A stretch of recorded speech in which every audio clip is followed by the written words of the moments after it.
I think there's several things that need to be done. Studies out of Detroit and Baltimore show that the more blight we have in a community, the more crime there is in our neighborhoods. So we need to address that. It's a serious problem in Macon-Bibb. And my plan is, during my administration, first 4 years, I want to tear down those 2,200 houses that have already been designated as blight. I know some of them have already been removed, but we need to either tear them down or we need to rehabilitate the ones that can be saved. The more we can do to cut down on blight in our community, the lower crime rates we'll have. That's a known fact. So that'll be the first thing. The other thing we need to do is have our police and first responders positioned more in the neighborhoods. So we need to be able to be there before crime happens. Going there after a murder or some other assault or anything like that, just as a reaction to a crime. I believe we ought to do more to be there before the crime occurs. With the crime statistics that we have, we know when crime is likely to happen.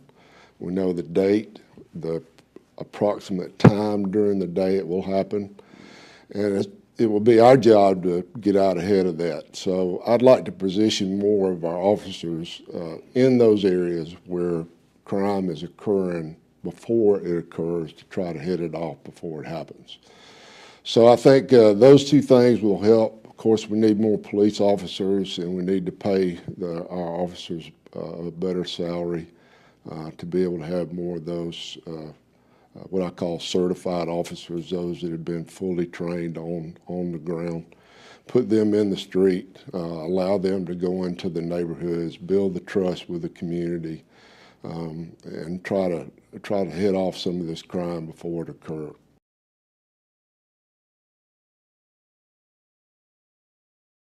Well, either doing that or where you just go into areas of town and just sit and meet the people that are there.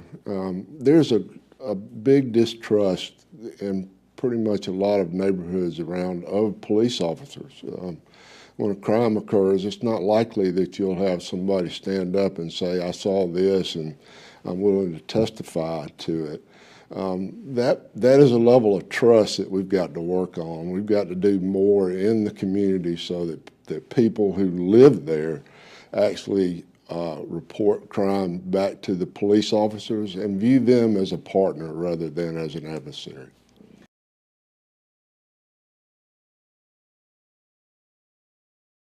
So we already have some sales tax money available. And if you look at other cities around, primarily Detroit, Philadelphia, Baltimore, they have all gone back to the federal government and leveraged the monies that they have locally in order to tear down more houses or rehabilitate them. I think that money is still available. It's just a question of going up to Washington, D.C. and making the effort to do that. I like to say that I go up to Washington a good bit. I'm on the U.S. Lawful Lumber Coalition Board. We work on Canadian lumber as it affects the United States. And so I know what it's like to go into a congressman's office, and I know what it's like to ask for things that we need to have. And so it's being familiar with the people, our elected officials, and also going up there and making the case before them. Same thing up in Atlanta at the Dome. There are resources out there. We just need to figure out ways to get those so that we can leverage our sales tax money and do more with the federal funds that are available.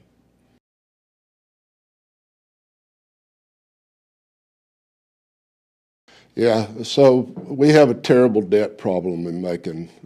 We have, if you just look at our pensions, our health care, our general obligation funds, somewhere around $280 million worth of debt. But we're also spending money in places where we don't need to spend it. A perfect example is the water park that's going over on Lake Tobesofsky. I think today they'll be voting whether to spend about $60,000 so that a private entity can go out there and run it for this year. I would take a different approach. I believe that what we should do is get the private entity that wants to go run it and lease it to them for $1 a year and do a 3-year contract with them and say the onus of all the utilities and the repairs are on you. And if you can make it work, then we'll trade with you. And if not, then it will tell us that this is an unviable option for us to have at the lake. There are a lot of those examples around. We just need to be smarter with what we do. As a business person, I know how to do that. So it's finding resources that are out there. Our roads are in terrible condition because we don't have the money to spend on the roads. We have got to work on our finances. I know how to do that. In fact, that's one of the main reasons why I'm running for mayor, is to help us get out of the debt, help us understand what we need to spend money on and what we don't, and try to work to give our citizens the services that they need. Roads and transportation are a big deal. We have sorely neglected those, just like we've done with our groundwater and other assets in this community. Even our heaters and our air conditioners on some of our big government buildings, we haven't kept them up to speed. We've delayed spending money on the things that are most important to keep us running as a city, and that's got to stop.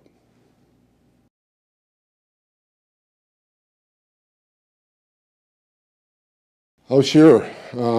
They're everywhere. As you know, we have a lot of cars that travel up and down our highways that have these temporary tags that somebody keeps using over and over again. I think our police need to crack down on that. We just don't have the manpower to do it. We also need to do a better job of looking at traffic patterns in this city. If we're going to grow in any way, shape, or form, we've got to be able to get people in and out of our city in a way that's more effective.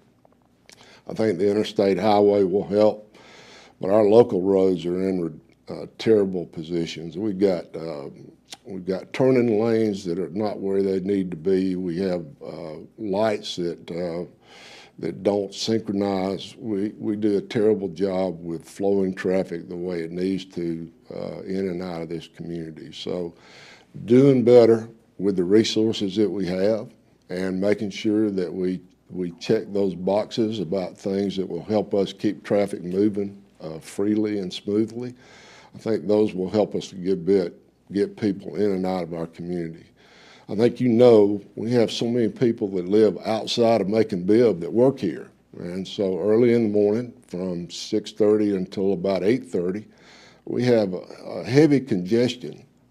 Same thing reverses itself between about 4:30 and 5:30 every afternoon with people leaving our community. So we've got to be able to manage that and be ahead of it. We're not doing a very good job of that today.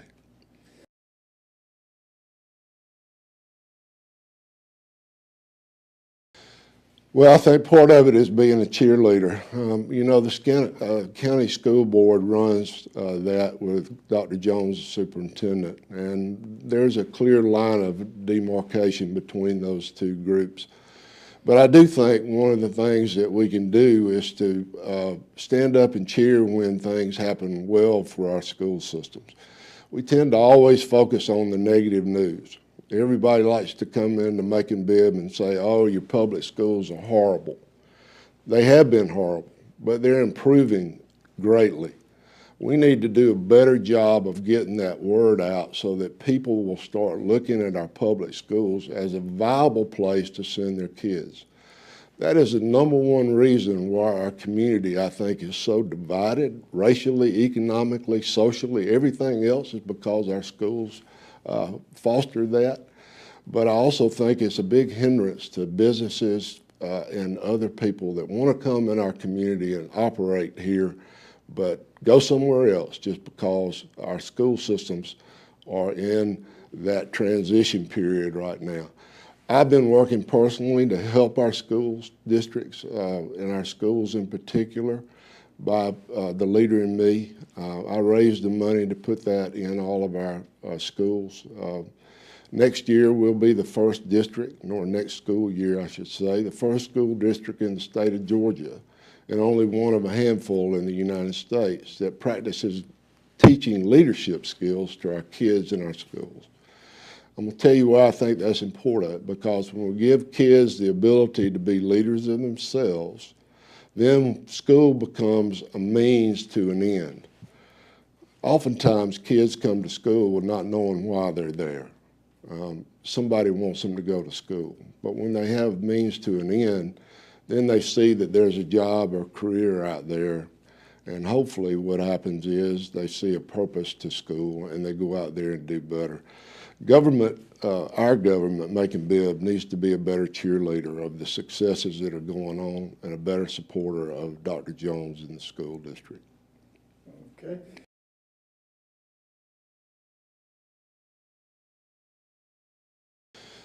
So I don't know which ones are overstaffed and understaffed.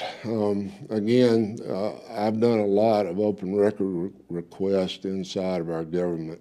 I will tell you one thing that's very disappointing to me is the transparency that's in our government itself. It's hard to find out who's doing what, how much it costs, whether it's being successful or not. If you just go in there and look at what's available publicly without making an open record request. I believe that every budget that we have ought to be on our website, and they are, but I also believe every financial statement that's given every month about how our financial condition is given ought to be posted on the same website. There are a lot of places that I know that are not functioning well that I see. One is our licensing, and the other one is our inspections. I know that they're not functioning well because we're trying to offload our inspection process on a private company. We weren't able to do it well, do it the way it needed to, and I think business said to us, you need to do something else. But licensing is also a hindrance. We have businesses, especially downtown, that wanted to open up sometimes weeks earlier than they did, simply because there were too many boxes that they had to check at too many different places in order to make that process where they could open up more efficiently. We need to do a better job. If somebody wants to go in business in Macon-Bibb, if they're not a massage parlor or a liquor store or some of the other what I call the deadly sins, they ought to be able to get a business license within one day. And then we ought to be able to go to work and make sure we're providing the safety in the building and other things for them. But we never ought to stop somebody from doing business in our town. This has a legitimate business, and government doesn't need to be the hindrance there. We need to be the cheerleader.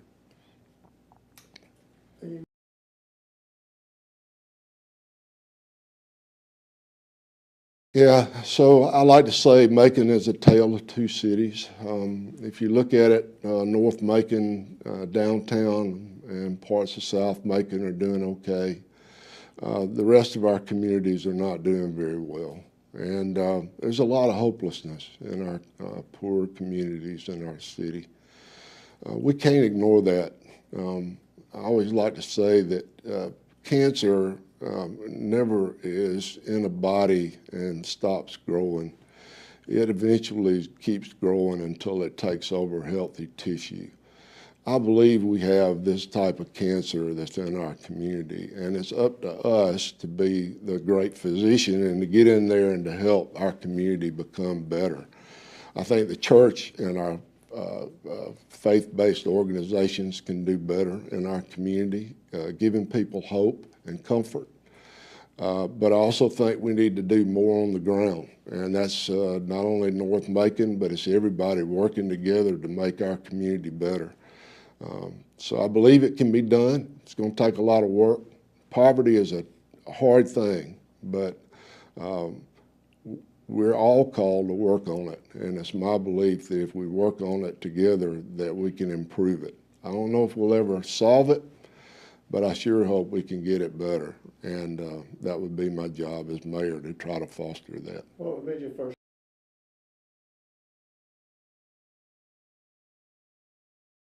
So I think in the neighborhoods, the first thing I would do is try to stop some of the slumlords that work in some of our neighborhoods. We have people from places I never dreamed of, Miami and Las Vegas and Los Angeles and Chicago, that own buildings, rental buildings in our neighborhoods.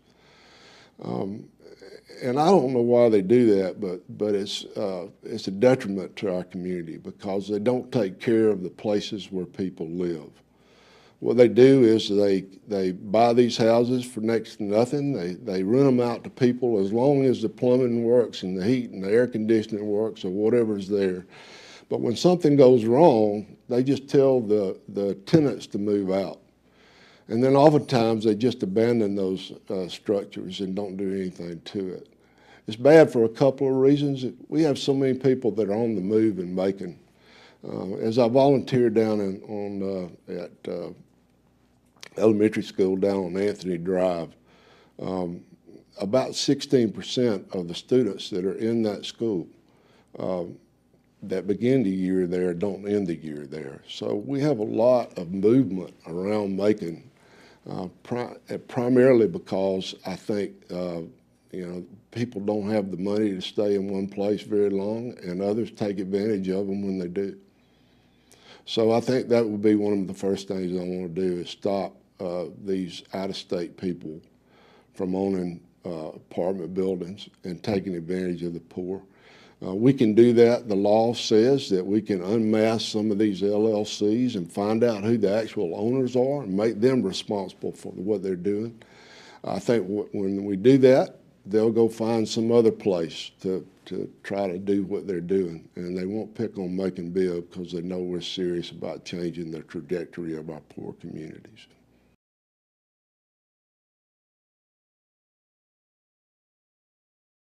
Yeah, so I think that goes to a level of assurance in the community. Again, I go back to this point about posting our monthly results, where we are, our income, what are our expenses.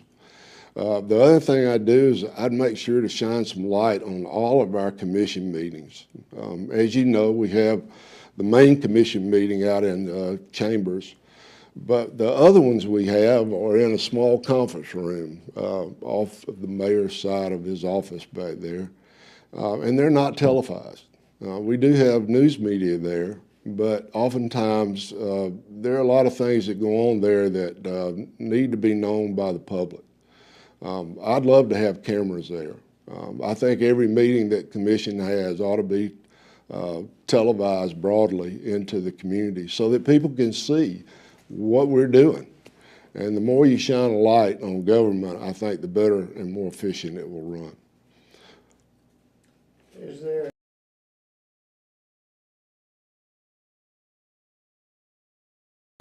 So I don't think that's a big deal to do. I mean, courts do that today, right? So a lot of their work is televised, but when things need to be talked about in private, you just call an executive session, you cut the cameras off, and you go into executive session and discuss the business that needs to be discussed. Look, that needs to be kept private. I understand that. But there is so much in these meetings that needs to be seen by the public. And I think it's a disservice to our citizens to keep those not being seen by the public.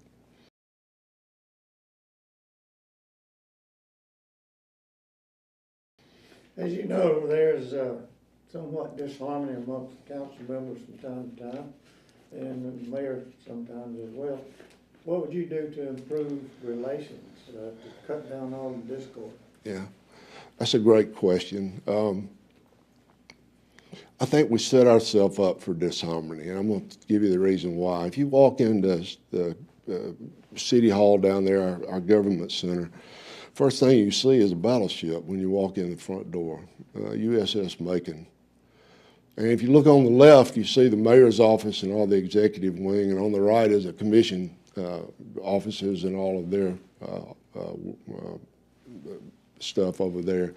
And in the middle, behind the battleship, is the commission chambers. You know, when I walk in there as a consultant, the first thing I see is this is a place where people come to war. They come to beat each other up. We need to change that. We need to make sure that we have conditions in there where we work together. I think we can do it. I think it would be great if we had one of the commissioners moving over on the mayor's side and one of the mayor's staff on the other side. We need to work together. We've worked apart too far. So the first thing is to set up the ability to have a team to work on things. Sure, we're going to disagree on some things. I understand that. But we're all trying to do what's best for our city. And if we're going to do that, that means we've got to be able to coordinate with each other, and we've got to be able to hash out our disagreements to come up with the things that we can agree on. It's important for us to do that. Unfortunately, right now, we have that conflict, I would say, going on, and we don't need it. We need to do a better job of talking and listening, finding common ground and working it out. I think we can do it. I'm committed to. As a leader, I know how to bring people together. I know how to cast a vision for where we need to go and what we need to do. And then I want to try to bring them together to try to accomplish that. You mentioned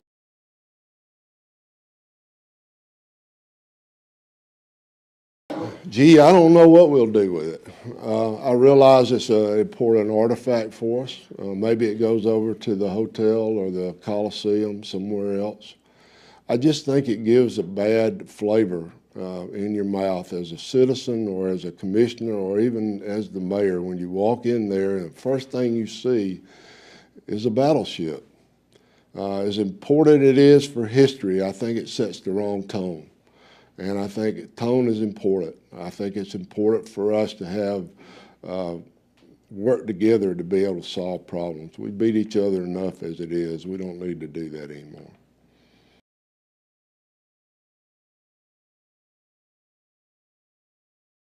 I think it depends on who you ask. I think it was important for us to travel down this road. I think we missed some opportunities. People in Lizella and other parts of town are paying tremendous tax increases that I bet they never envisioned having to pay. They don't get any services for what they pay. That's the reason a lot of people are leaving Macon-Bibb is because of that. I think consolidation allowed us to have a centralized government was a good thing. It reduced the cost of government itself. But I do think we've got to do a better job of servicing all of our citizens. We tend to focus on downtown. Downtown is very important. It's a big economic driver for our city. But Lizella and other parts of our town, Kings Park, everywhere you go in our community is important. We can't ignore other parts just for the sake of saying we want to work on certain areas. And I think we've got to do more to bring us together.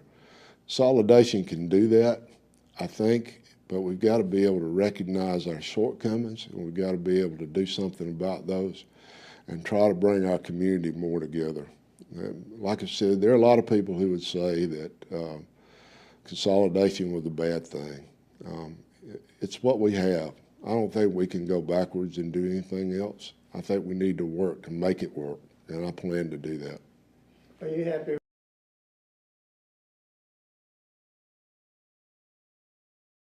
Yeah, I am. I always said before we used to recycle candidates over and over again in different offices. And I'm very happy that we'll have some new people running for office now. That's a good thing for any business or community is to have an influx of new people there, new ideas, new energy. We desperately need that. Term limits forces that on us, and I think that gives us a reason to be able to say to people, you don't need to have a job here for 20, 30 years. That's not what you need to do. We need to have more people in office so that they can help us get better, bring new energy there, and bring different ideas. So I think it's important that we have term limits, and I agree 100% with them.